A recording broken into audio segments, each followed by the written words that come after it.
Ребята, у нас в классе произошел очень неприятный случай. У Шагаева пропали ботинки. Сыновка килгән яңа укучыны иптәшләре шулай сыный. Ботинки фильмы шул хакта. Икенче фильмда исә Камил исемле малайны куркак дип үртиләр. Соңыннан шунысы ачыклана. Бөтен гаиләсен аның күз алдында атып үтергәннәр. Әлеге 3-4 минутлык киноленталар 1 сәгатьлек нутыкка караганда да нәтиҗәлерәк. Фильмнар әлбәттә бик кызыклы, күңелле.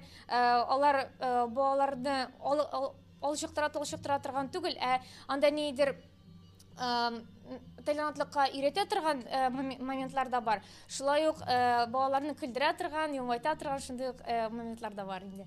Безнең Татарстанда бик күп милләт халык яшәй бит. Менә шушындый кичәләр менә балалар өчен бик кирәкле дип уйлыйм мин.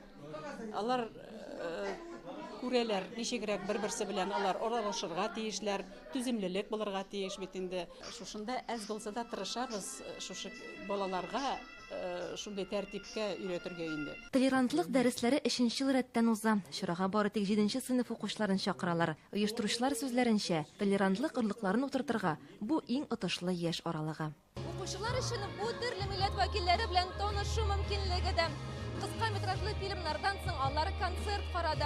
Биредә таҗик, һинд, рус, татар балалары катнаша. Иң мөһиме, шушындый чаралар укучылар өчен бушлай. Айруча һинд биюе бер генә укучыны да битараф калдырмады. Мин беренче тапкыр килдем. Монда бик матур, рәсемнәр дә матур. Миңа бик күңелле монда булды. Толерантлык дәресләре һәр атна саен уздырыла. Аны елына 10 меңгә якын укучы карый.